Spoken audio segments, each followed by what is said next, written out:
And people think with acrylics that it's hard to use them because they'll dry up in the sunshine. You'll see later on today we'll be in the baking sun. All you do is you take acrylic medium and you swamp your paints with the acrylic medium. This is called acrylic medium, comes in a bottle called acrylic medium.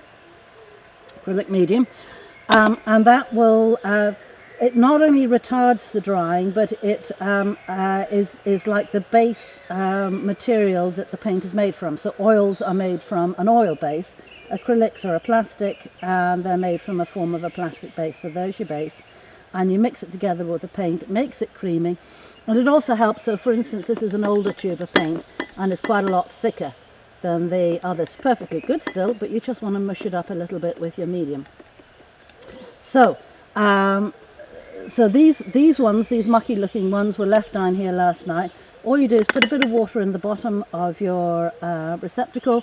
Ideally have two which are the same size. Put one over the other. It makes a seal. If you want it to be more airtight, wrap it in plastic. I've got plastic down there. If you want the moisture to be in there, have water or damp tissue or whatever, and the plastic will keep everything moist. So that works well. So to start, to draw in, we could either use some muck from here, or we could use what I just mixed here. So as I'm drawing with paint today, you could draw with chalk or pencil or crayon. Like we did the last time, we drew with a little bit of chalk or wax crayon, forget which, maybe both. Just get a little bit on your brush, or use a pointy hard instrument, whatever works for you. Now I'm sure Donovan has a camera that shows the view. So the view encompasses the trees spanning over the river, the little beach, the river, the trees in the distance, the path. And what I hope to show you today is how to take what is so beautiful in nature and try and make some sense out of it. I mean, there are hundreds of leaves that we're looking at, so I'm not going to try and paint every single individual leaf. If I want every single little individual leaf, it's quite easy to take a photograph. So what I'm going to do is try and capture the essence of the scene. I should be talking to the camera. I'm going to try and capture the essence of the scene. And I forget to look at the camera because the scene is so beautiful. So what caught me as I walked along here was that lovely big sweeping branch of the sycamore over the Vartry. So I'm going to start with that, because it's kind of the pivotal thing. And as I'm putting it on, what I want to do is to make a shape that's going to divide my canvas in an interesting way. So ideally I want the space here to be different to the space over here, to be different to this space. I want this not to be halfway up the canvas. I want to create a series of interesting shapes that will relate to one another. And in the same way, I'm just going to look for the next main shapes. The next main shape would be that great big main branch of the sycamore. So let's put him in.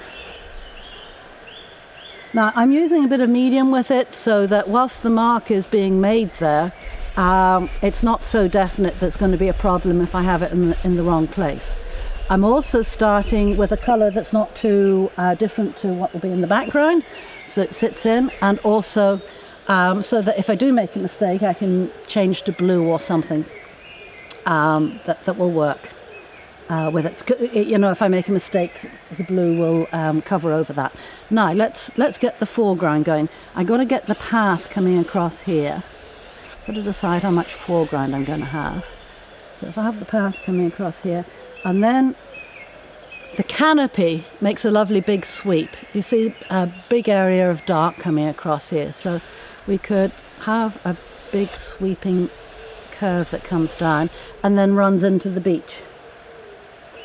So what I'm doing is I'm finding lines through the landscape. I'm finding rhythms through the landscape. So I'm taking from what's there, like you'd take from the keys on a piano, and I'm making a rhythm out of it. So here's the path here in front of me. And then it's going to curl away back here. Now, we want some other main trees into it. We've got a lovely big tree over on the side here, so we've got to decide how much of the landscape we're going to include. So obviously I've thought about this, and this is what I've decided for this particular picture. And that sits on a bank with a lovely dark shadow that runs down to the river. Now the river, now you see that comes, I hope you can see down to the river, that comes down like that, and actually in this bit here there's a otter holt, I think. Anyway, there's a hole in the side of the bank. But the way that you get the river to step back, see this bit's all rocky and it's got a hole in the bank.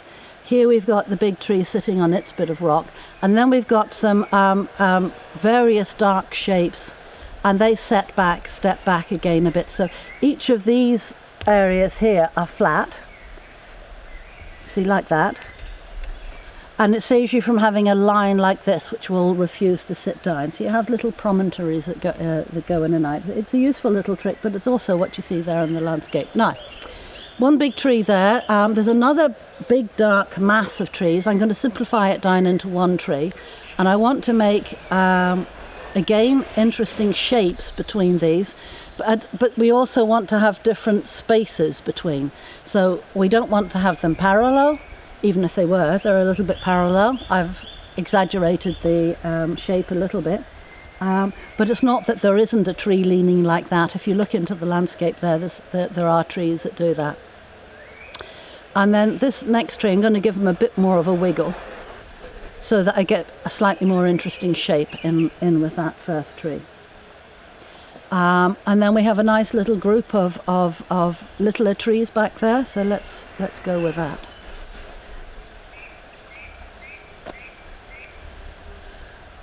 Okay, now they crisscross one another, so let's get the crisscross going. Now, we have a live chat going, so do please ask me questions if you've got anything that you want to ask. So those from the school, they have their WhatsApp group, the Irish School of Landscape Painting WhatsApp group. You can write in on that, but if not, just use the live chat beside the box. The reason, this is the hardest stage, knowing what to take from this great big mass in front of us. So it's really good if you can ask the questions and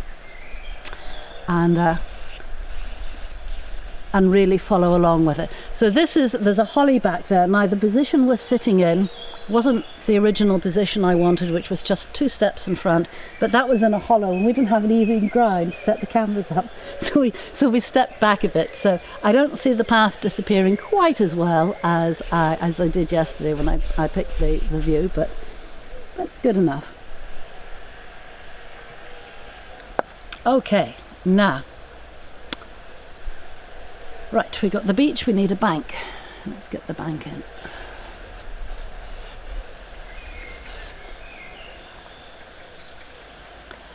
Okay, now there's a big mass of stuff going in behind there on the bank. We're just going to make a shape that works there for that.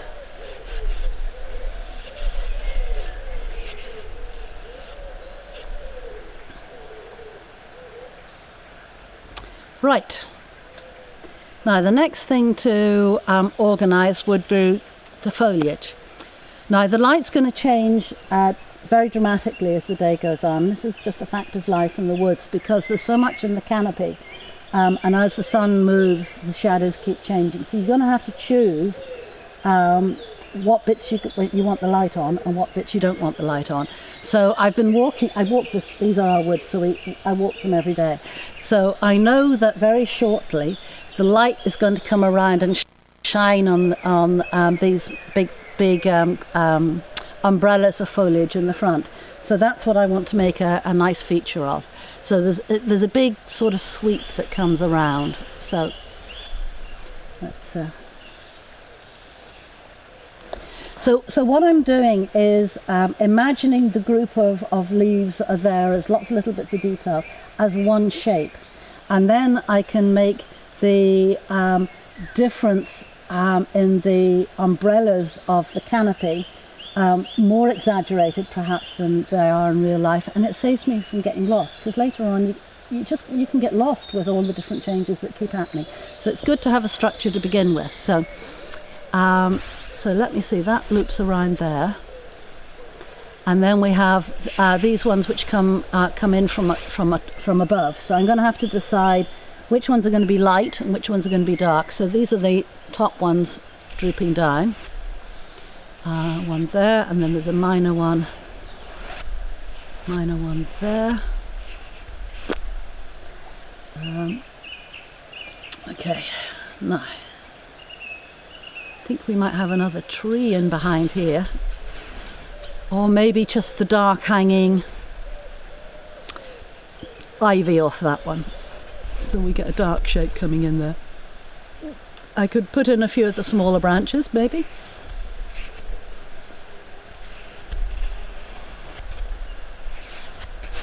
And maybe some of the foliage here, leaving a bit of white blue to come through there. Okie dokie. So those are the big shapes. Now, the back of the river is always a difficult thing to do. I can see it probably more than you can because I'm slightly low down, but you've got to decide what's going to come lowest. Are we going to have the foliage coming down over the river, or are we going to have the river seen on its own? And I think we're going to have the river going back because it really is a beautiful feature. Now we're going to have some more branches.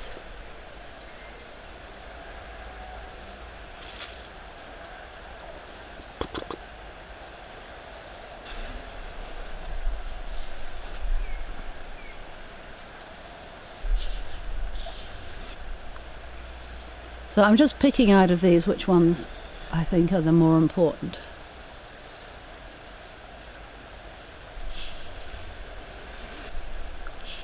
I think we might have another bit of foliage coming here.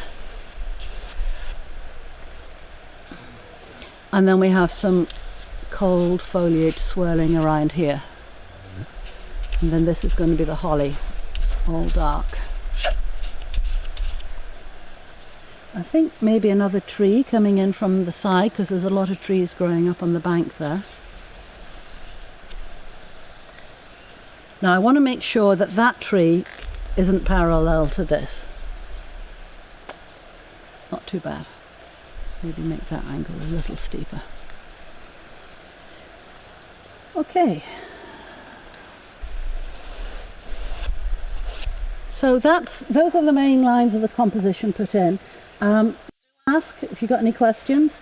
Now, if it were me doing this, if it were me doing this for myself, I would do this for an hour. I would look at the shapes for an hour. I'd put in more and more smaller shapes. So I'd start putting in some of the rocks down here. I would pick out a few of the rocks going out into the river here. I would get an idea of where the river is rippling, where there's changes of levels. So, you know, you can spend as long as you like, just getting more and more and more detail in. So some of the side branches, perhaps.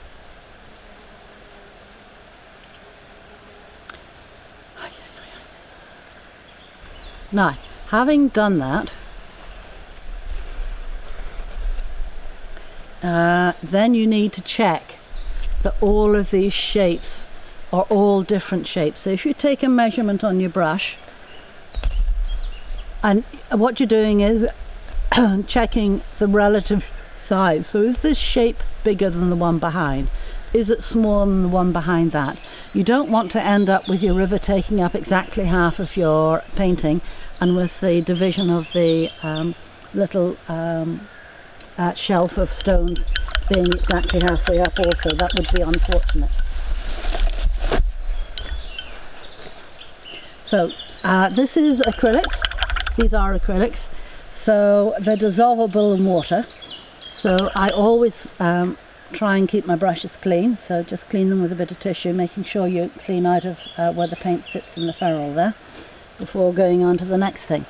So the next thing will be to block in the picture. Now, we've got a lot to do in a very short period of time, so I'm just going to speed ahead and block this in. Now, this is going to be quite rough to begin with, because what I'm doing is I'm mapping out in my head where I want the blues, the yellows, the browns to be. Our three blue, yellow, red, our three primary colours. So this is like a road map. Given that these are acrylics, it means that I can work very easily layer on layer without the underneath layer affecting the top one so much, because they dry very quickly, especially on a day like this. So with no more ado, I will start with that. Now, I have my medium for mixing, and we might go to the palette camera again. I have my medium for the mixing, and away we go. No, green bowl's a bit in the way, so move it. So I'm using 3 different blues. One is cold. This is cold blue, Menestio blue. Don't worry if you don't have all of these colours. You know, you will get an effect with whatever you have. So don't worry if they're not exactly the same. This is cobalt blue. So it's phthalo blue. This is cobalt blue. And this is ultramarine blue. So as I mix it with the white, you can probably see this one over here is the warmest, this is a medium in between, and this is the coldest. Now, a warm colour comes towards you, feels like it comes towards you, like the red. A cold colour feels like it goes away, like the yellow, well, like the cold green does, but anyway, cold blue. Okay, so we can block that in. Maybe I'll finish doing my mixing before we go on any further. So we can take a bit of white from over here and a bit of lemon yellow. So same thing again, I've got cold and warm colours. That's lemon, the cold yellow. This is cadmium yellow, which is a warm yellow. Just cover it with a bit of medium, make sure it stays nice and moist. That's burnt sienna, and that is cadmium orange. Plonk the knife in the water so it doesn't go and dry hard on me. Now, starting with the cold blue, nice big brush, and just filling in where I can see the blue through the foliage. So some people find it easier to draw with line. They see well, they might be quite inclined to like drawing a lot, and some people see better by seeing blocks of colour. So using this method of blocking it in roughly to begin with is really very useful, because it means that you get a double chance to make sure that you've got a nice balance of shapes.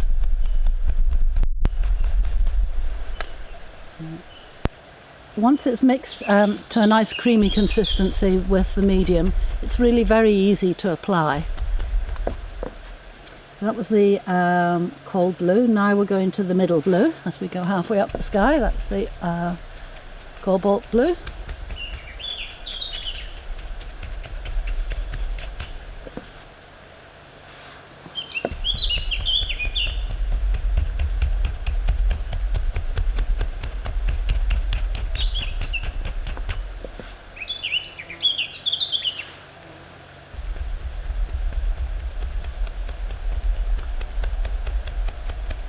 So as I'm doing this and working my way through my shapes, since I haven't had time to stand back and really look at what my shapes are like, I'm looking to see that the balance between the negative spaces and the positive spaces is good. And what that means is that I'm looking to see that the balance between my big areas of shapes and my small areas of shapes are good. So the trees might be said to be the positive shapes with their canopies, and the sky the negative shapes.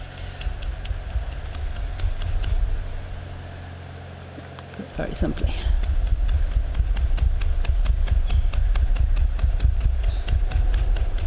I don't completely want to lose my drawing.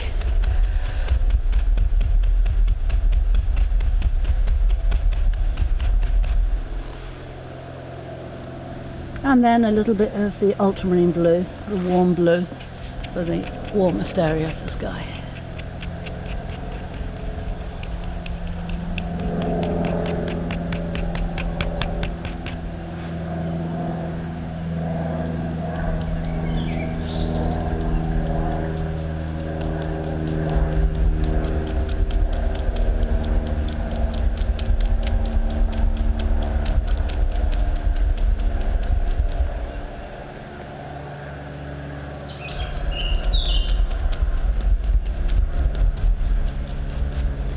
And then of course I'm going to have quite a lot of blue in the river.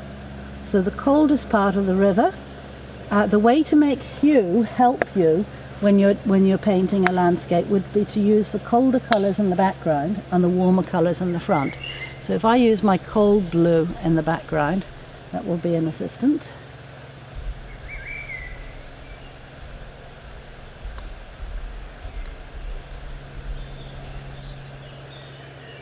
And then make it slightly warmer as it comes forward.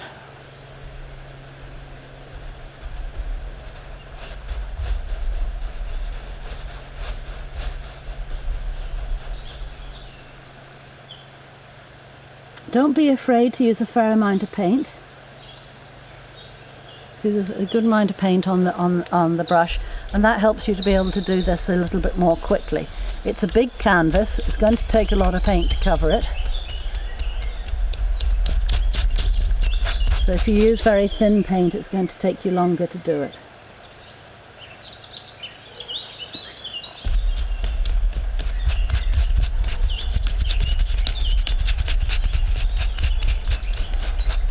Now, plainly the river is not going to be as blue as this, because as you can see there's actually a lot of brine in it. It's a river running down off the mountain, so it has a lot of brine. But we will get to that.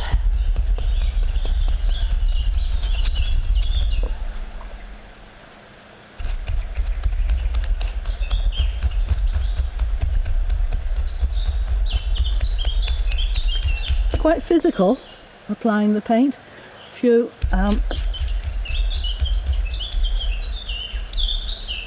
want it to get into all the little nooks and crannies on the canvas, you have to work it in a little bit. Now, I think the next colour to go in would be the yellow, because you see how the light floods through the back of the composition. So this is the lemon yellow and white. And I'm just going to mark out now. I got to decide what's going to happen with this big canopy, because I don't want to lose the drawing of it. So let's mark in the light shapes to begin with.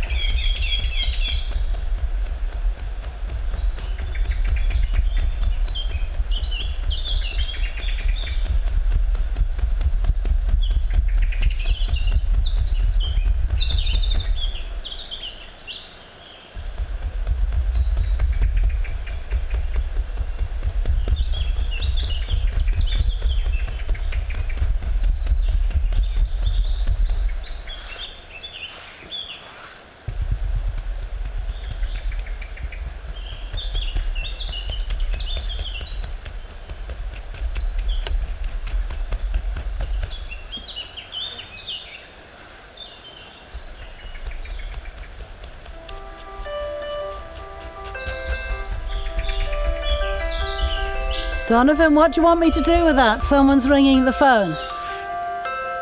Just ignore it. Okay. Well, we can have a little bit of music for a moment.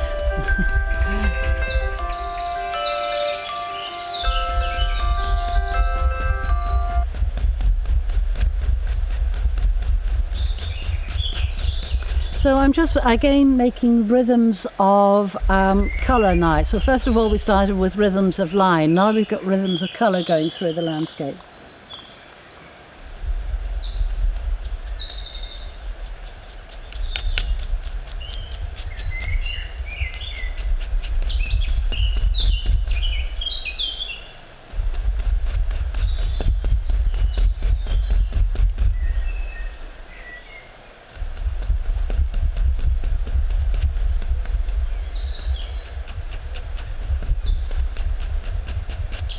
Now I might add a little bit of yellow ochre in, and ooh, we haven't got much yellow ochre, I've got a bit left from yesterday. That was very silly of me. Yellow ochre is a very basic colour to put out, but as I say, it was quite a long walk to get everything here, so it took us a while. So just as we're coming now to things which are a little bit more solid in the front, I'm adding this yellow ochre in.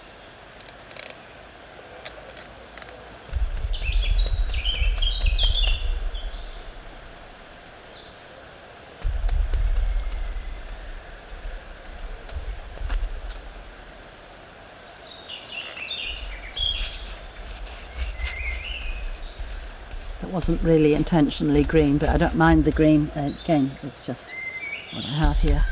What my intention is to mark where the light is coming.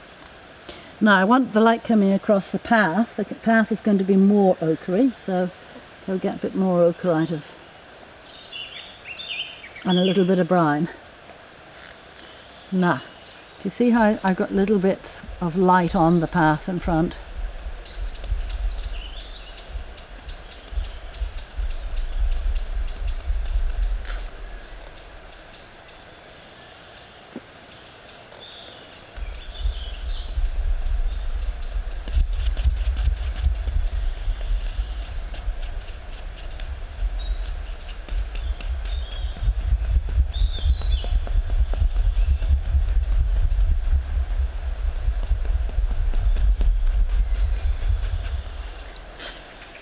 Okay.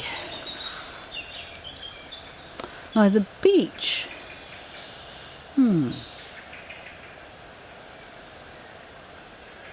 The beach is a grey, which I could make either browny or ochre.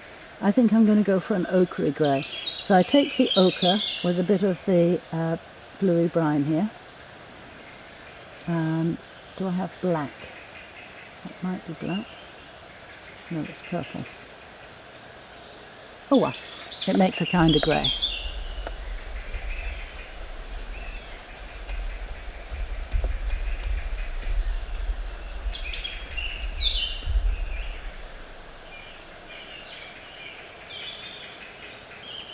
There's a bit of black.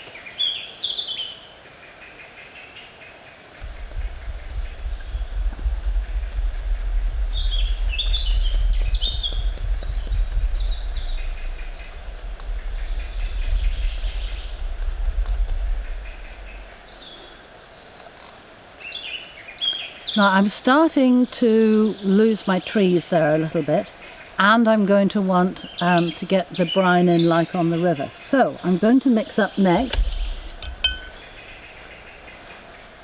with my knife that's just been sitting in the water. I'm going to mix up next a bit of purpley brine. So if we go back to the palette camera and we take a bit more medium, so we'll take a nice clean spot here. A bit of blue,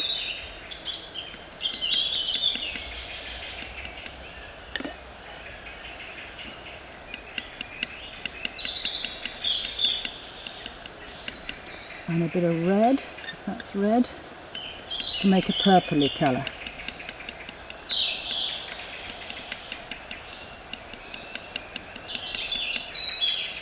And then we want a browny colour.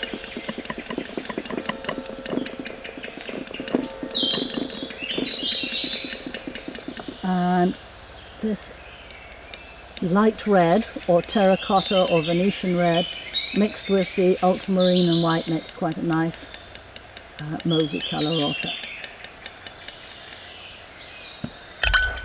So sticking with my big brush just for the sake of not having to clean it, I'm going to just mark in these main trees.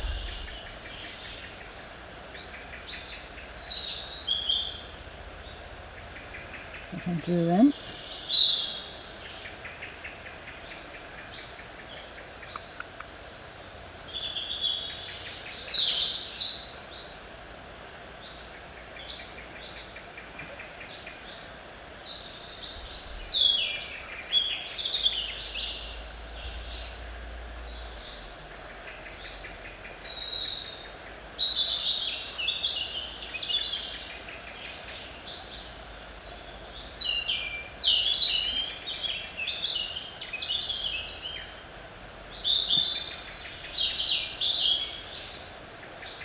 Using slightly more blue in the distant ones.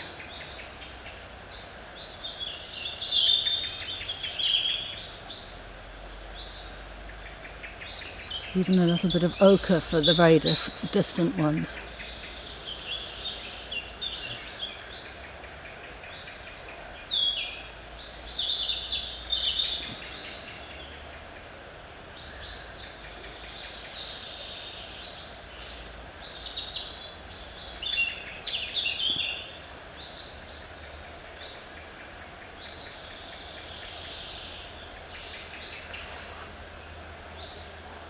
Getting a little stronger again for the ones coming towards us.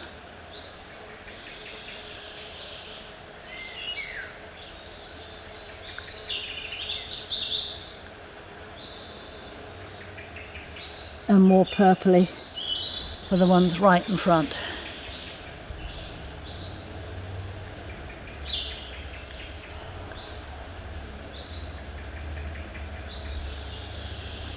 So the great advantage of the acrylic is you can build things up like this, and you just have to rinse the brushes in the water. It just makes it very convenient for working on site. You'll find the colours are a little bit flatter than the oil colours, but they are very easy to work with. I know that's going to be thinner, but you can paint things thinner by painting like the leaves over it. Makes it easy to get a nice thin line. And anyway, if the line I've put in isn't nice, it's better to find it out at this stage than it is later on. So better to be sure that what you've got is right at the beginning. Now, I think maybe another line there would be good.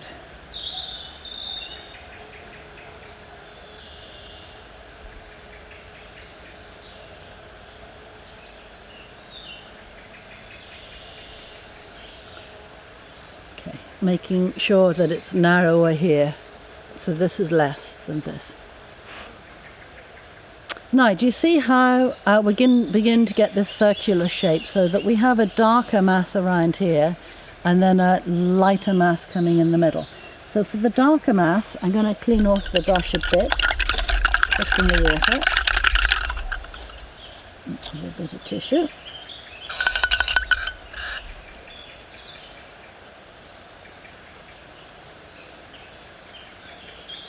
Not cleaning it perfectly because I'm going to reuse it. Now, I'm going to start with a briny green. No, that's the wrong one. I want an olivey green.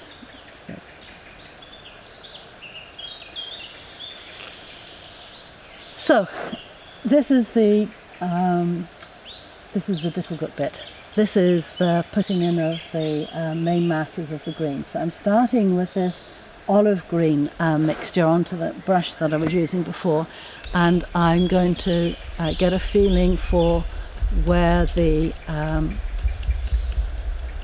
darks of this composition are going to be. I definitely want some darks over here in the corner.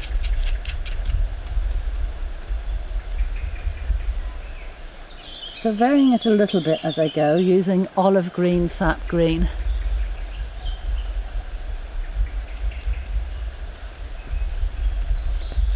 So I'm picking how the light moves through the landscape.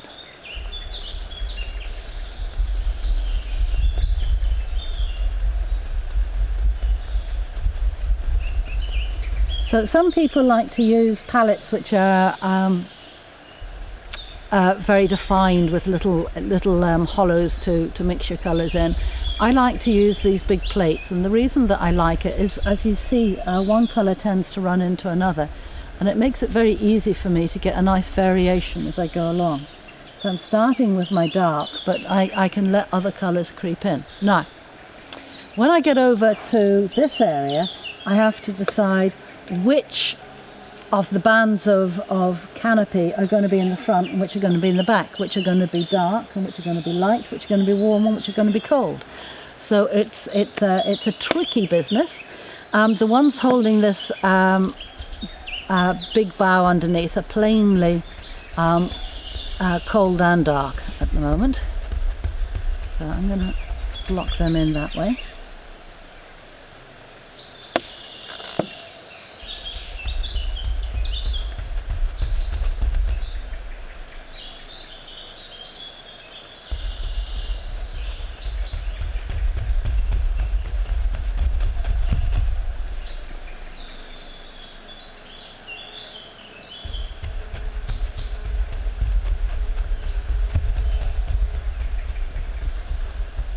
Now we're also going to, plainly going to have cold and dark on the banks here. The light won't be getting into there. Ooh, trying not to squish a sweet chestnut that's right at my feet there. And the fact that I've got a bit of bluey mauve on the brush there is actually a bit of a help, isn't it? Because it helps to give that really dark shadow underneath the trees. Now the piece which goes behind is going to be a little bit paler, so I've taken a little bit of my mauvey blue with a little bit of light red in it for the next band of rocks. So it's a slightly different tone going back. And then the one in the front, I'm using a hooker's green in with it. So it's a little bit stronger green, but still very dark.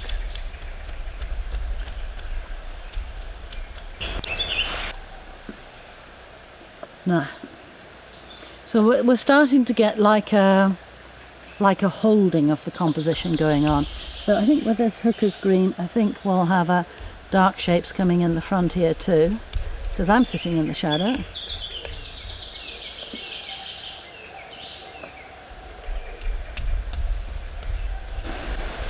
So we're starting to get like a holding of the composition going on.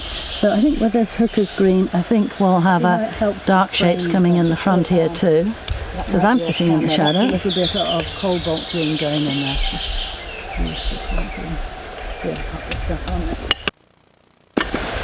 So we're starting to get like a holding of the composition going on. So I think with this hooker's green, I think we'll have dark shapes. Right. So you get the idea of how I'm embracing the landscape with, and you can see the tones there in front of you. So we want to continue this back here, and this is a holly bush. So actually that's going to be really dark back there. So a little more cold, a little bit more dark into it. Now, underneath the trees here has to be cold, doesn't it? Because it's going to be in the shadow. With all this canopy above, it has to be in the shadow.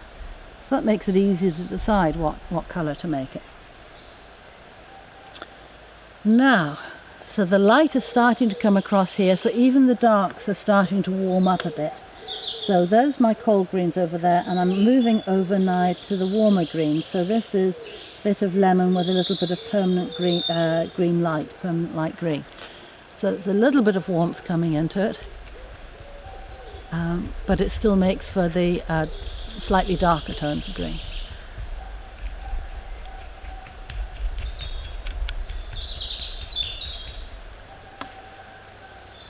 And a little bit more yellow, and we get the light as it comes in behind the trees.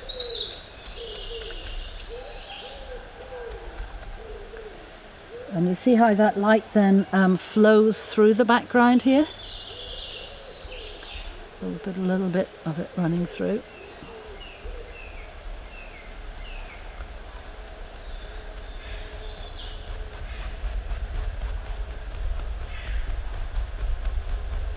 Now, if I were doing this again for myself, I'd be standing back to get the idea of what this looks like from the distance. It's a little bit harder when you have to sit with your nose in it the whole time.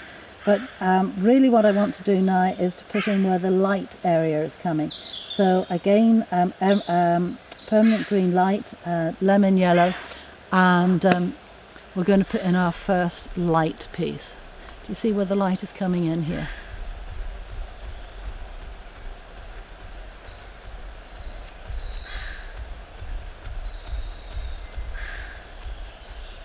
I know it's covering over my trees to some tree trunks to some degree, but I'm not worrying overly about that because I can paint back over it again. And when you're working out of doors, it's kind of useful to keep with the big shapes, worry about tying it together with the drawing at a later stage. So now I'm getting to a warmer colour, so I'm taking a little bit of the cadmium yellow mixed in with that same permanent green light and lemon yellow. So we can get some of the very warm greens coming through the middle here now.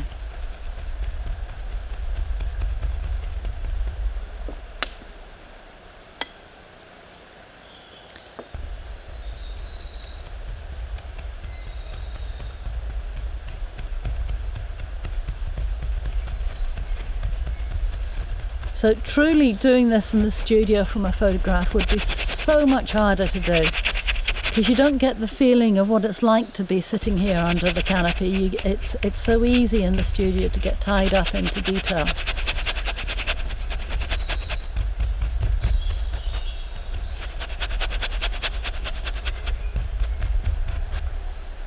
Now, we're getting all of that moving quite nicely, but I've lost the feeling of the river here, so we need to get some of that brown into it.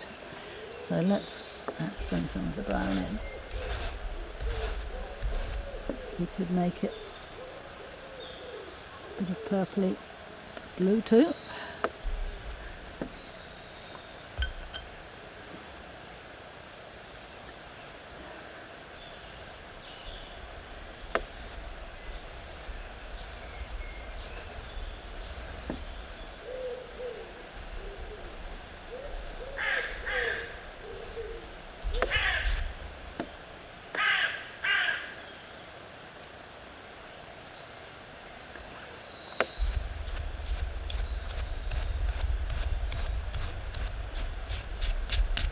So the blue works nicely shining through and it keeps it cold, but we want the feeling of the brown water coming in because we want that brown to link through.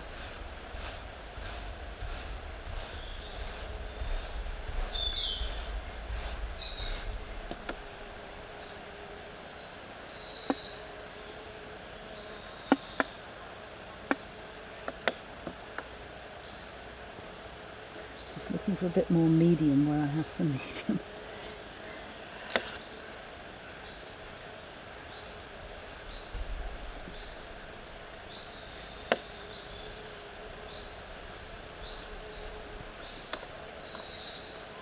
Now I need to decide if that's water or whether it's beach. Let's have a look. There's the height of the water. So what I'm looking to do, I'm looking now to decide whether I want more water or more beach. And what's going to decide that is the distribution of the proportion of the shapes. So I think that's not going to look as well light, it wants to be dark. And I think the proportion there would be nice with that as a dark piece of water. So I'm taking some of the purpley browny blue, and we'll have some nice dark water coming in here.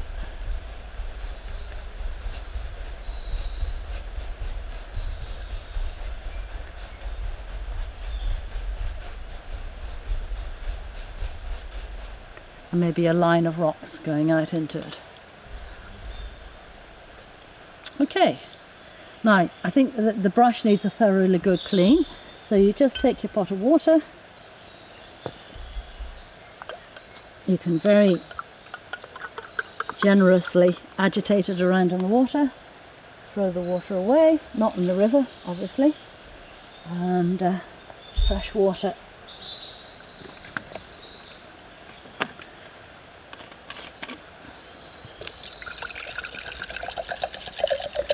So I don't think we've had any questions come in yet. Do ask. I hope this is not too much of a shock, blocking it in such big swathes. But it does help me to see the picture as a series of colour and tones and shapes, rather than getting bogged down in trying to get the detail. The detail comes later. So you can see I agitate that really quite thoroughly, then give it a bit of a shake, and squeeze off the excess water. Now the next stage is really continuing on with a slightly more careful version of what I've begun with. So I've begun with really big shapes. I've decided what areas are going to be yellow, what areas are going to be reddy brown, what areas are going to be bluey green. So that helps me to balance it, so I don't end up with a picture that's half brown and half green. So again, the light has changed. We've got really deep darks going on through the trees back there. So I'm going to put in a few darker shapes. And I think I'll go to a slightly smaller brush now. I'll go down to a number 10 brush. And continue blocking with that. By the way, we've had to stream this in a lower quality. Because streaming it to Facebook, YouTube and so on, it takes a bit of doing to do all of that. So it's been streamed in quite low quality, but if you go to the website and play back the recording at any time after we finish the stream, it'll be there at full quality. Well, it might take a little while to upload, a couple of hours, but after that it's there for you. Now, so we want some of the deep dark shadows there. Some of them can be ivy. That paint's a little bit watery because it was last night's paint, so let's go to the fresh paint.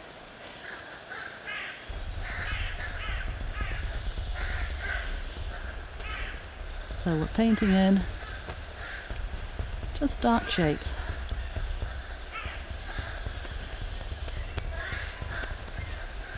Smaller and smaller shapes. Now I want to keep with that idea of the big sweeping shapes that I had, so I have to be careful not to get bitty with what I'm doing. So we had a big sweeping shape coming down here, so let's get some dark around the edge of that shape.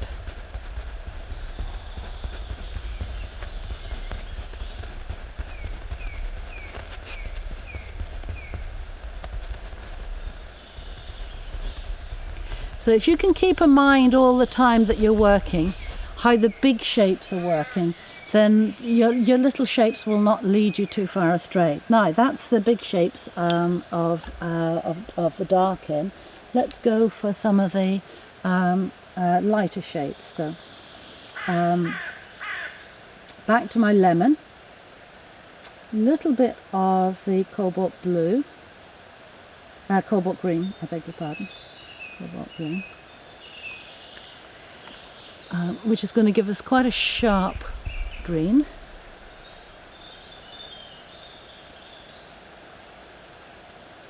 Might even put a little bit of the permanent green light into it. We want this to be quite bright, I think. It's hanging down here.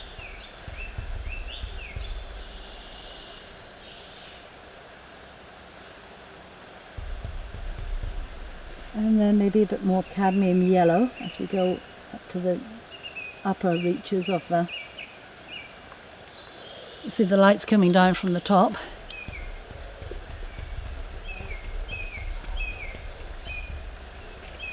And so we have two little bits that are sort of dropping down from above.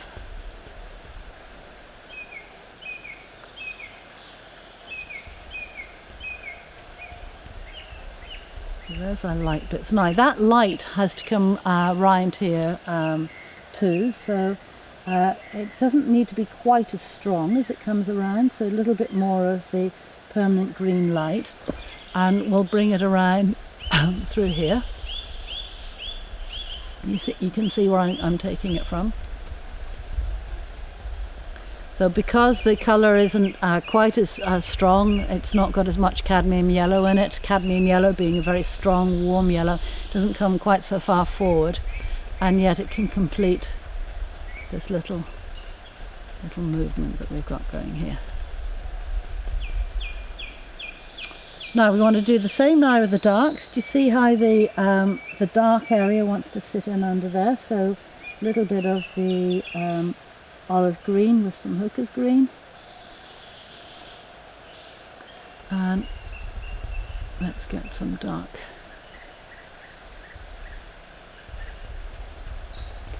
around.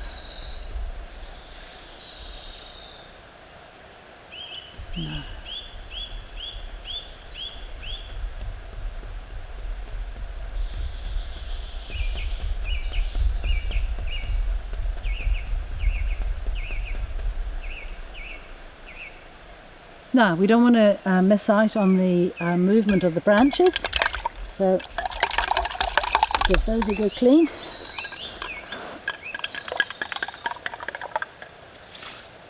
A bit more fresh water.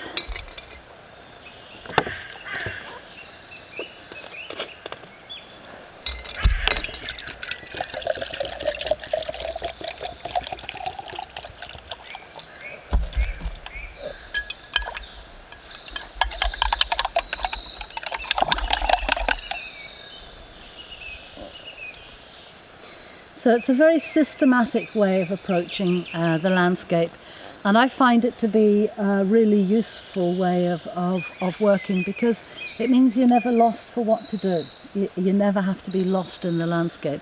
It's just one systematic step after another. So we're going to put a few of the smaller branches in, so back to my slightly smaller brush, and we'll put in the rhythm of these smaller branches. So we have this one coming through, which we have to some degree lost. We don't have to pick it up everywhere because the foliage can cover it in places. We have these lighter ones in the background, a few extra touches for them.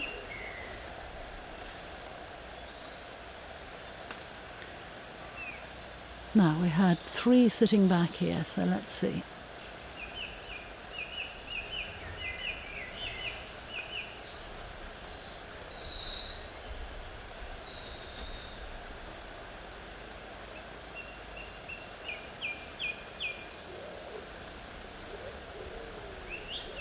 Rather like that these 3 are sitting on different levels.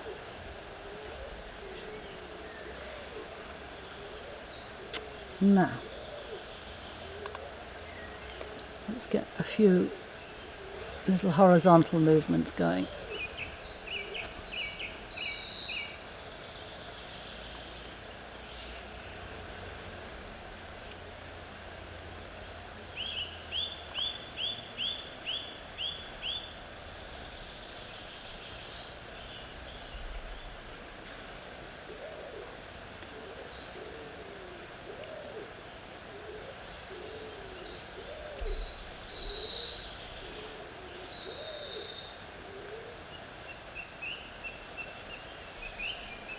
So some of them are cold, some of them are warm, some of them are light, some of them are dark.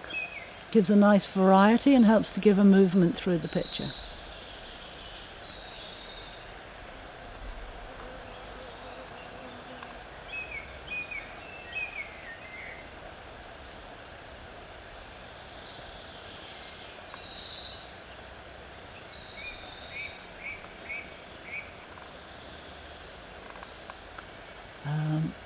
We might mark in some of the shadows.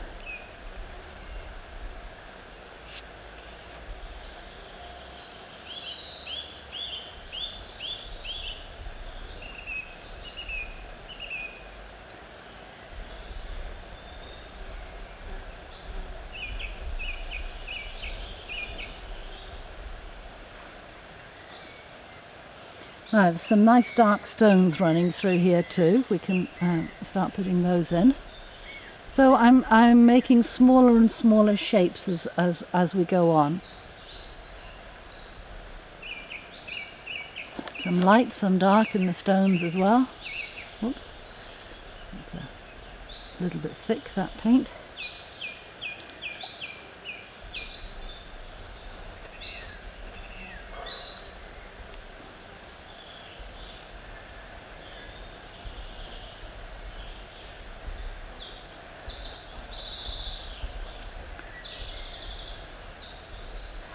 Bit of brine back there, I think, also into the water.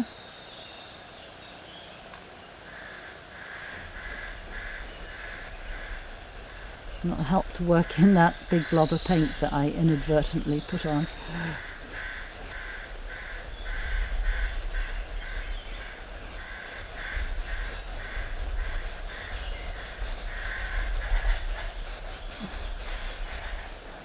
If you make a mistake like that, very easily moved. If you're quick about it, just a damp tissue and away it goes. Again, big advantage over the oil paints. Now we have to decide what we're going to do about this space back here. How green are we going to make it? How blue or light lemon? The colour is what I want. It's warm, but the tone is no longer good enough. Do you see? It's just that it's that little bit too pale. It's not that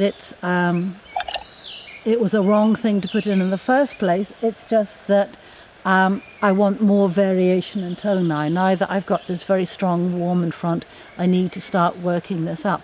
So the way of working with this method is bigger shapes, smaller shapes, smaller shapes, smaller shapes.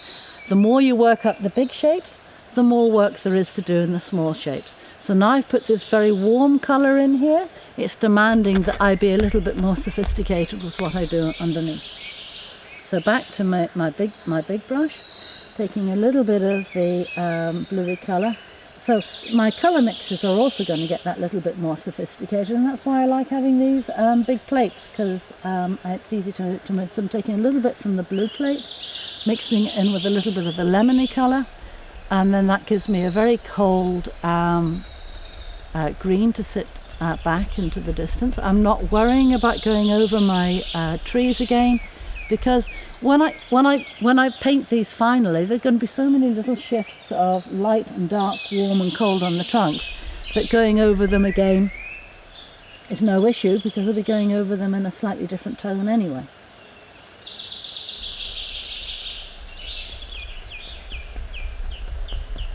So my main job here is to keep the interest back there, but make sure it doesn't take away from this big sweep, which is my main shape of green. Now I don't need to leave the edges of it quite as abstract as I drew them in. I can go in and out in a more frilly way to give more and more the feeling of the real shapes that are there. But I do need to keep that shape in my mind, that I don't get confused by all of the little frilly bits. It's 3:29. Oh, it's 3:29. Oh my goodness. It's coffee time, is it? How long have we been going? No, we haven't been going quite an hour yet. So another 5 minutes till coffee time. 58 minutes we've been streaming for.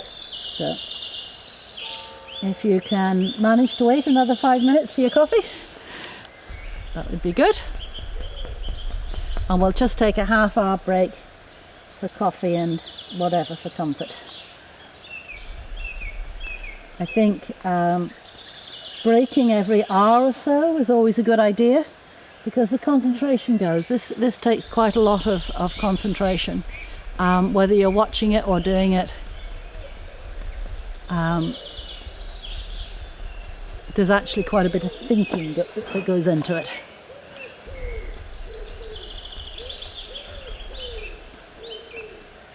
So if you're watching the palette, you'll see that I'm dibbing and dabbing from quite a bit. So a little bit of cold, a little bit of warm, but I'm keeping this plan in my head of those shapes that we saw. Now over here, do you see the light over there? It's just that little bit quiet. So I'm taking slightly stronger lemon, a tiny bit of cadmium in it, because you see there's quite a lot of warmth coming through there.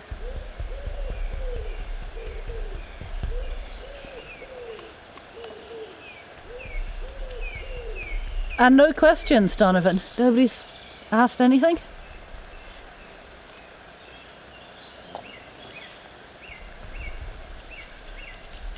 Well, hopefully there's no questions, since I'm not hearing any. So that's a bit of strong, it's a bit of purer lemon. Just to give a shaft of warm light. Now if you look at the camera lens down the river, I hope you can see that the tones of yellow in the distance there are not as bright as the tones in the front, and the colour of the hue is more muted. It's less saturated, it's greyer than the ones in the front, and that's what we're trying to do here, and that's what gives the effect of distance. This lovely big brush gives you the ability to get these soft edges. If you're trying to work with a really tiny brush, you'll tend to get much harder edges. And if you don't want it to be as soft, remove some with trusty tissue. Now, I think we want a few more really warm ones coming around, so we'll go back to the good old cadmium yellow, tiny touch of the permanent green.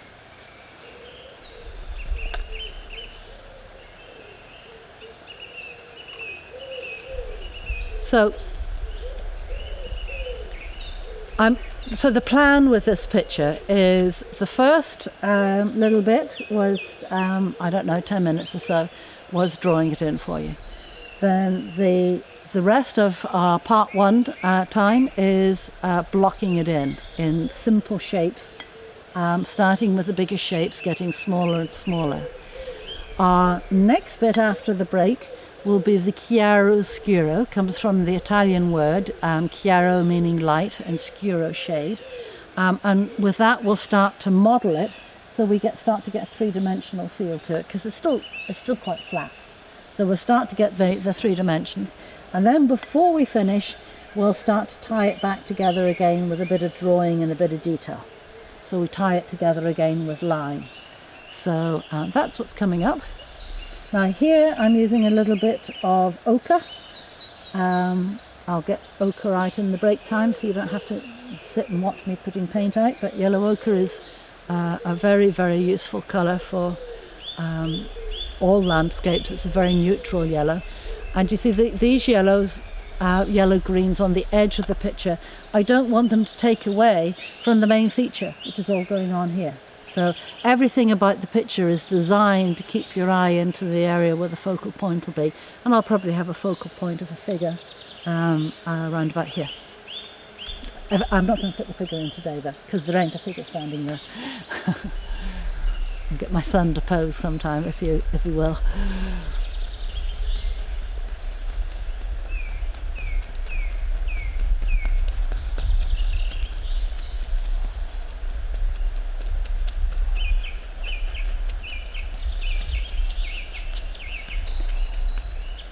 So, now having put in those warms, now it's looking for a bit of colds to go in. So back to the cobalt green, and we just put in a few smaller shapes of the cold. And olive green as well. That's a nice dense colour. Again, without being a very strong colour. It's a browny colour, but it's just not too demanding. Just to let you know, it's been 5 minutes. It's been 5 minutes. Okay. Yep. All right, well, I guess it's coffee time then. So, we'll see you in half an hour. You're absolutely welcome to write in questions if you want in the half an hour. And we'll do the chiaroscuro stage when we come back. At what time will it be, Donovan? Takes a little while for the message to get to him. Hopefully he'll tell you, if not the screen will tell you. 4:05. At 4:05 we'll be back again with the chiaroscuro stage. Hope to see you then. Bye. Okay, so welcome back. I'm sorry that we have been interrupted. We had a major technical disruption with lack of power, so we couldn't continue. However, I'm going to continue now, and there'll be more information on the website. So we have done the block in. So the first 2 stages are to select and draw in your composition, which you saw at the beginning of the stream. The second is to block it all in, as you saw with the big shapes and then the small shapes. I'm going to speak a bit faster because I don't know how long we're going to continue this for. But you will find more on the website, irishschooloflandscapepainting.com. So now we're going to go on to the chiaroscuro stage, which is putting in the light and shade. So I've mixed up a little bit of lemon and blue, and you see we're just going to put a little bit of extra light and shade through the painting. So a bit more lemon, a bit more of the cold blue because we're doing the background. Now we had a question at break time, and that was about the palette. But unfortunately, when I down to just recording on the one camera, so I can't show you the palette. We have 3 cameras. All 3 are recording? Yes. Oh, fantastic. Okay, so on the palette camera, you'll see my main colours. So the main colours are blues, cold blue, warm blue, medium blue, purple, black, brown. Whatever you have, you have. If you don't have a variety of blues, you use one blue. If you have a couple of blues, figure out which is the warmer blue and which is the colder blue. Use the colder blue at the bottom of the sky and in the distance of the river, so the hue helps to give you the feeling of depth, and the warm blue at the top of the sky and the bottom of the river. The browns and ochres make all the earthy colours. The lemons make the light in the distance. The cadmiums, the lights that want to come forward. Your browns and your purples are good in your trees and to give the boggy colour to the water. And that's about it. So now we're on to the chiaroscuro stage. So we want to get that light coming through the picture. Now we've moved on a little bit because we've been waiting for power to come back, but she hasn't. So the light has moved on a little bit, so it's just a little bit further around. So we go with what we've got, and we try and remember what there was before. So that's a little bit more of the warm yellow going back through there to brighten it up. Now I'm going to take quite a lot more of the warm yellow. So that's a cadmium yellow, tiny touch of the lemon, and a bit of the permanent green, and we're going to just brighten up a little bit of the light bits. Now your cadmium is a very saturated colour. That means its tone is quite dark, it's very intense warm, but the darkness of the tone is something that can be underestimated. So if you want it to be really light, you're going to need to add a little bit of white to it. Now with acrylics, one thing about acrylics is that they dry a little bit darker than they look when you put them on. So you always want to paint them a little bit brighter than you actually want, because they will dry in. So we already knew where we wanted our light, so we're just putting a little extra light into it. Now slightly lower down in the foliage, do you see the light isn't quite as bright? It's warm in the front here, but it's not quite as bright, so a little bit less white with that for this bit of brightness, but a little bit more of the cadmium yellow. So it's very warm from the hue, but not as tonally bright. And that just gives a little kick there to the light in the front. So I'm doing this quite quickly because I don't know that this stream is going to manage to run too much longer. We are definitely streaming again in a month's time, which will be watercolour or mixed media. And we get a little bit more technically proficient each time we do this, so buy a bit more equipment, which helps. We'll have a third power option, I'm sure, by next time. We had 2 this time, but anyway, I'm sure it'll be better. So we have the light coming across here. Just while I waited for the camera to get fixed, I filled in the blank spaces there, but that's just the same blocking and technique that you saw. Now, having put the light through, of course, we then are going to do the dark. But before we finish with the light, I'm just going to put some more subtle lights in the background. So that's a little, just because it saves with the cleaning of the brush. So that's a little bit of ochre and orange. Do you see the lights way back there? They're not as sharp as the ones I've just put in, but it is light. So just put a little tickle of that in the background.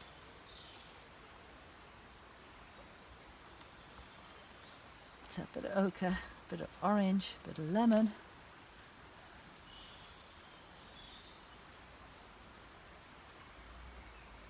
Now then, just get rid of the little bits of white here. We don't want white canvas. That's ferns, so I have a few catching in the light. Now then, yes, the ferns are coming really into focus, aren't they? It would help to bring those light ferns out if we put a little bit of shadow in behind, like there is back there. They're beautifully illuminated. And that's the wonderful thing about sitting here painting. You know, you can take the good bits of what you see in front, rather than, you know, the camera, you have to just take the light that you've got, more or less. But here we can make it suit ourselves. So we have the dark behind and some light bits for the ferns in front. Now then, the one thing that I really want to get in before it completely goes is the light shining on the rocks down below. But just clean those brushes off a little bit so they don't get ruined. So you see the little patches of light in on the rocks. So we want to get that because we want to get a feeling of the light running through the landscape. So I'm going to try and remember where it was to be consistent with the light here. It was a little bit further back into the beach.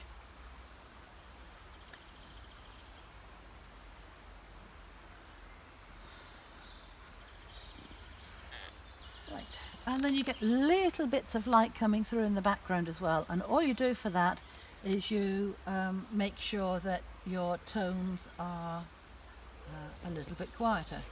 You know, a little bit of muddy stuff from the bottom of the palette is a great way of dirtying up your colour, making it that little bit less saturated.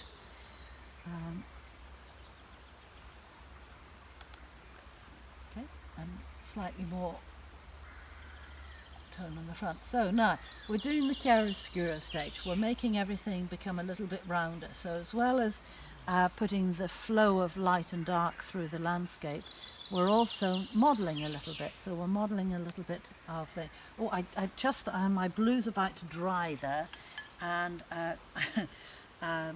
my son was terribly keen that we do another bluebell stream. Well, if we're going to be delayed on getting this stream out, the bluebells will definitely be gone. They are here, they're going to seed rather, with all this heat.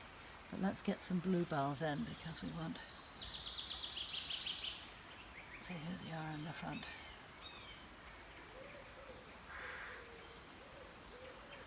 Obviously we'll work into those with a bit of detail, but we want to have the idea of the colour. Okay, big brush away. Now, what were we doing? A little bit of modelling, isn't that what we were doing? So we have a little bit of variation on the rocks as we put them in. So the rocks now have a little bit of light and shade. So as well as having more variation in the tone according to the plane in which they're sitting, whether they're sitting in a light area or a dark area, we also have a little bit of modelling that we have a light and a dark side to the rocks. So as you can see, as these rocks go in now, there's a greater variety of tone. I'm trying to keep the movements of light and dark because they run through the landscape, giving the feel of the play of the light as it runs over the land. But it's also like the analogy with the music that we started with. You feel the flow as it goes through. And in that same way of making a flow, we also want a bit of a flow in the river. So we can take a little bit of light blue, maybe the colder blue and white, and get a little bit of the reflections as they're coming through. Where's that cold blue?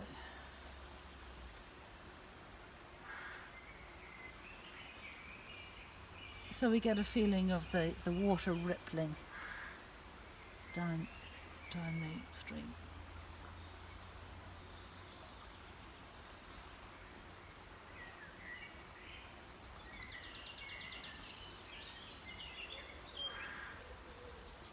And that happens in a pattern. Do you see how the water runs faster in a certain place of the river and slower in another?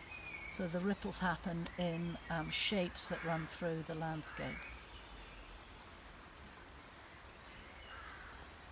And it also gives the feeling of the light flowing through.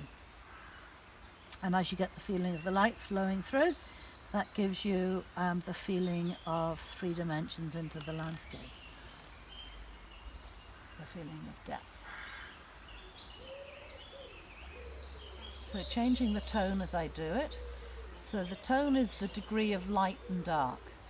So if you imagine like a black and white photograph, that would show up the tones of the landscape. So with a black and white photograph, you still get the feeling of 3 dimensions in the photograph. So when you're using colour, if you think of what that colour will look like in a black and white photograph, it'll help you to get both the tone and the colour marrying up, that you don't misjudge, say, a cadmium red for something that's very bright when it's actually bright but not light. Okay, so as I do that, so you see, you feel that you want a bit more of a thread of line going through the landscape. Now, ideally, I would spend a bit more time with the tones before going into the lines in the landscape, but as I say, we don't know how long this is going to last for, because we're now relying on the batteries just on the camera. So I want you to have an idea of where this goes eventually. So it's getting the light and shade to play through the landscape, and then getting the line, the drawing, to knit it all together. So you see how the little bits of detail also make your eye go through the landscape. And if you make a splotch like that, the great thing about the acrylic is you just take a little bit of your, even if you get a splotch off your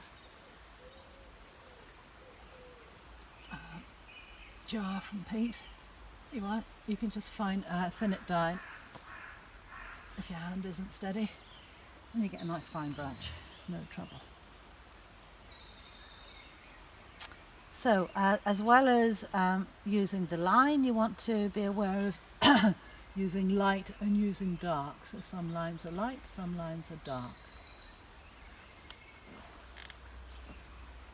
Right, we've got areas here that haven't been very well filled in. Now in this heat you do want to make sure that your brushes don't sit in the pot for too long. So that's just the pot of water.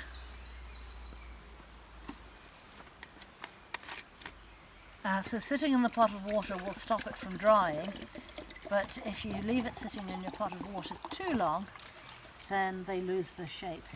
And you'll see that all my brushes are carefully put back into the shape that they should be, and give them a good squeeze at the ferrule there so that they stay nice. You don't want to ruin your brushes. Now then, we want a little bit more clarity.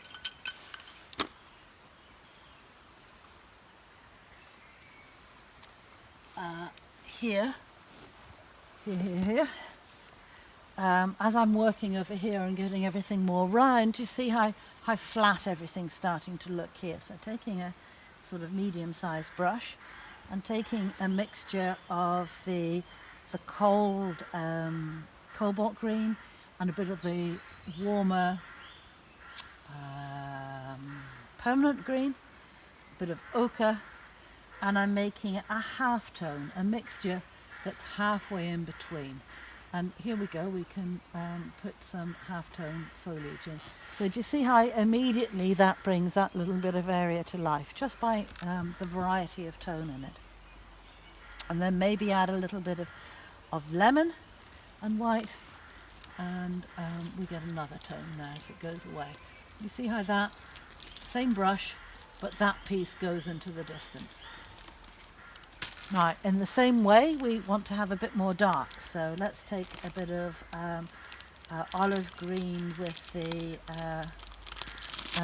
Hooker's green.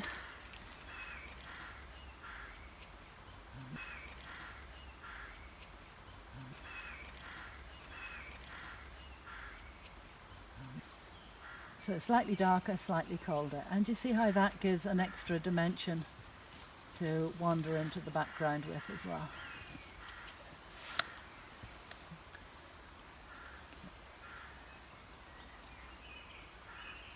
Oh dear.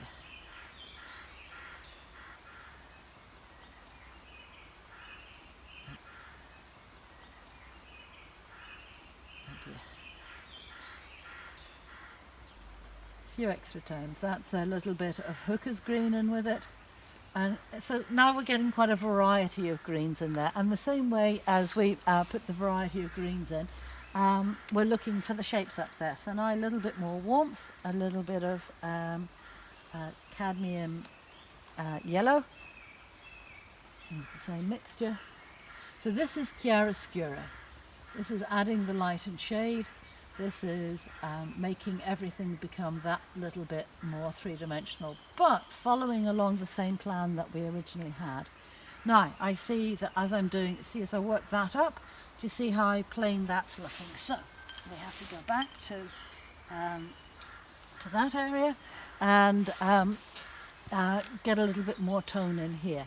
So this is, the path continues back there, but we can have a little bit more green for the trees back here. Oh, we did actually have a tree back here when I drew it in.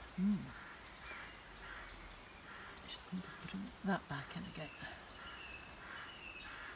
So one of the nice things about the acrylic is you can use it thick over thin, thin over thick. You don't have to be worried about the technique like you do with the oil. Now, you see how this blue of the background water is becoming a little bit distracting. Because the tone isn't sitting in now to what's generally around. So take, you could call it a bit of sludge. Oh, that's a little bit too brown. I didn't actually expect that. So, no worries, take it off my brush. I don't mind a little bit of bank showing back there. And you know what, earlier there was a bit of reflection back there from the trees. So I'm going to take a little bit of green, quite thin paint, and that's the advantage of the acrylics, because you can put the thin over the thick and get a little bit of reflection back there. And one of the nice advantages of that is that it immediately dulls down the green. I think we'll have a little bit more lemon into it.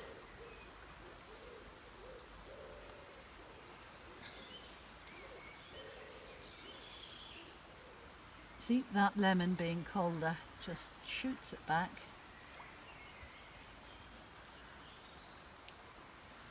And that blue there is much less disturbing to the front. Still nice to have a little bit of it coming through.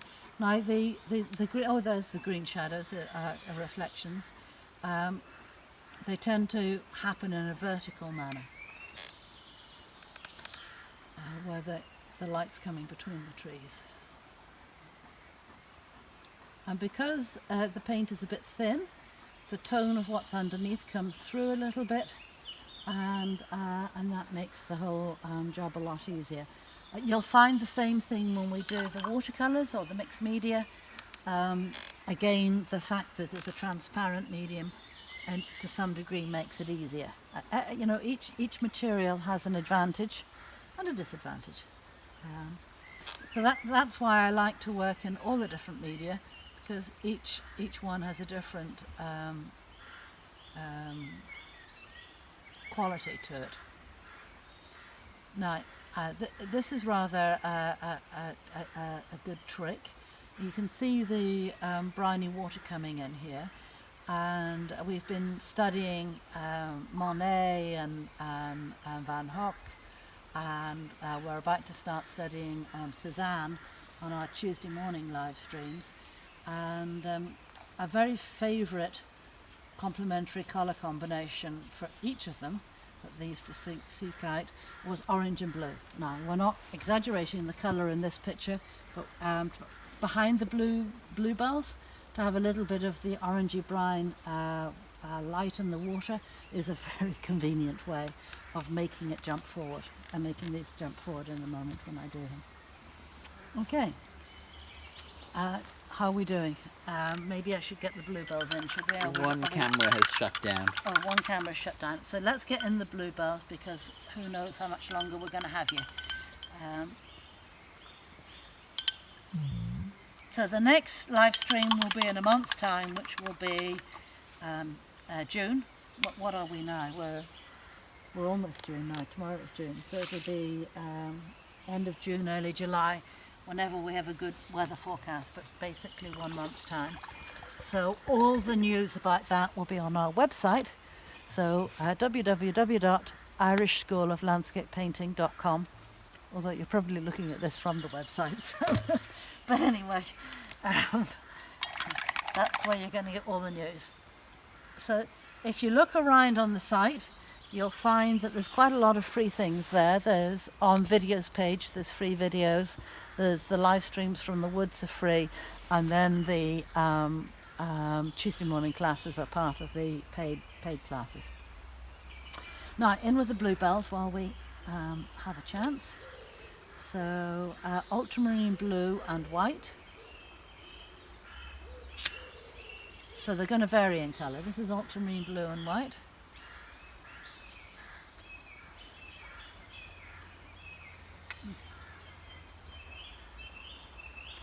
This is a little bit of purple,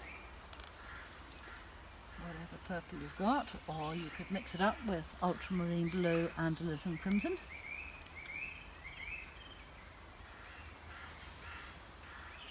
And alizarin crimson and white would be very useful. Sometimes they can look quite pinkish.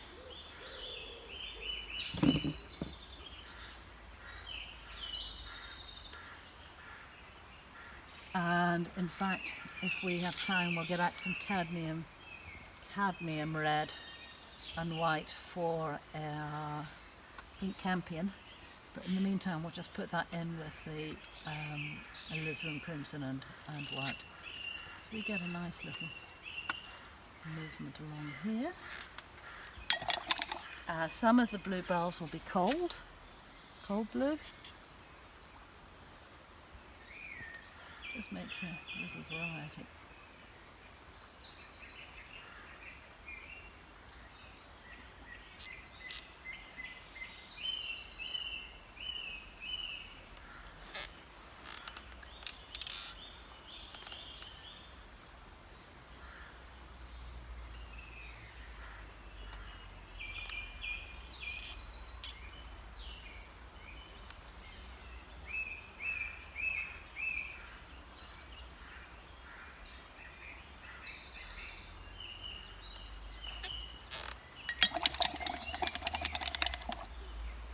And then we have some creamy white flowers in there as well. Earlier in the season, the garlic. And I should remember the name of what's there now. It's a slightly different grouping,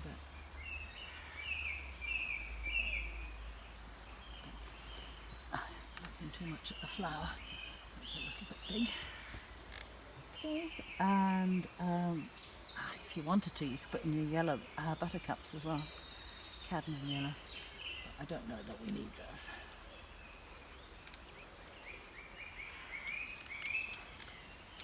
Okay, now, and the more I put into the front, you see, the more that I need to put into the beach area.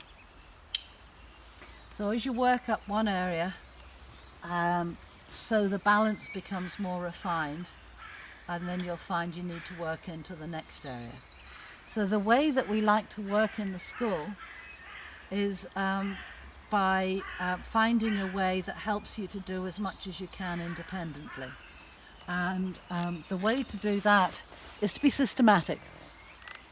So if you start big areas down to small areas, composition first, blocking second, chiaroscuro third, detail fourth.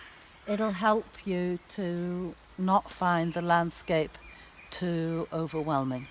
Now, I don't know that the battery is going to last very much longer, so I hope that's enough of a recap, and I will just continue applying these basic principles as we go.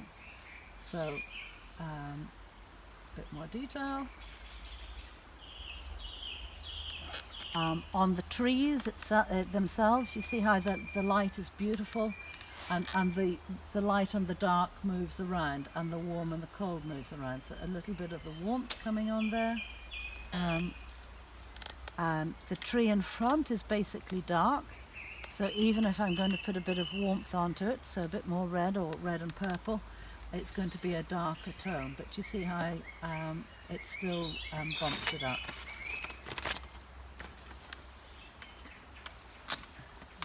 Light on the right side where the light's coming from, dark on the dark side.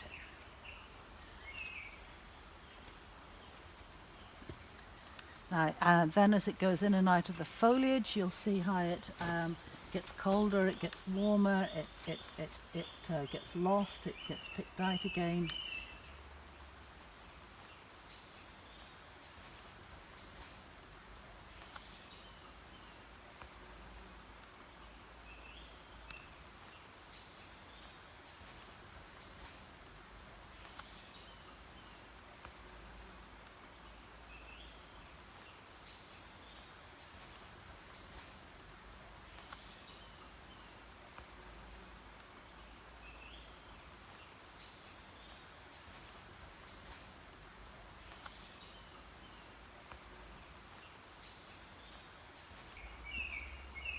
So I'm sorry I can't ask for any questions, but you can save them all up and ask them on the next stream.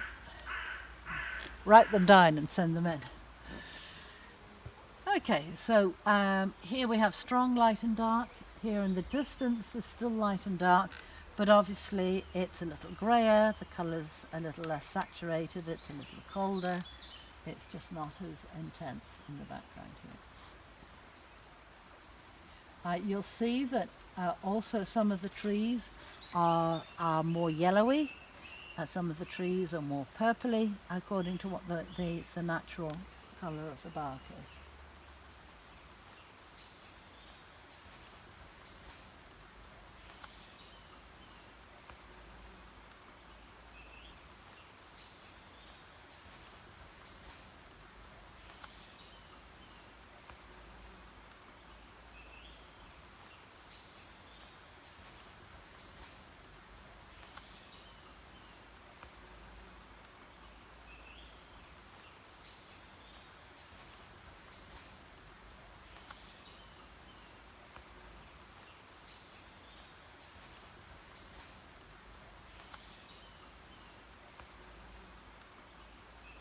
So let me just put the little light bits in the background. So as we've been doing the darker bits, so then we pick up some of these light. See the beautiful light trees in the back. See, that's the thing about the painting. Once you get going, you don't want to stop. You get engaged with the picture. So a little bit of variety in these. Let it catch in the light. Let it disappear a little bit. Let some be a little bluer, let some be a little ochre, more ochre, but all of them are going to be much quieter colours than the ones in the front. So then again, we having done that, then the next thing, just running through it ever so quick. The next thing is a little bit more work on the foliage. So again, you'll have a few. The Bluetooth device is ready to pair. Power off. So you put in, again, light and dark, but in a more subtle tone range, and with a more subtle, smaller shape.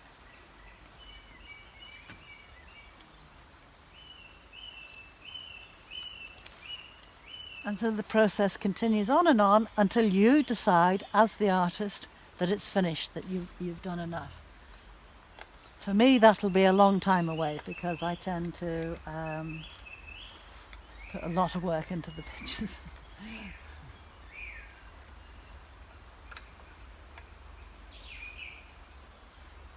So at some point I'll finish it and put the photograph up on the website.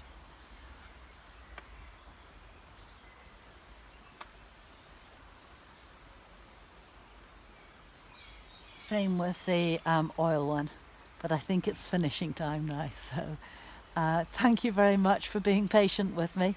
Do tune in again in a month, and we will hope for a longer stream. Thank you. Bye.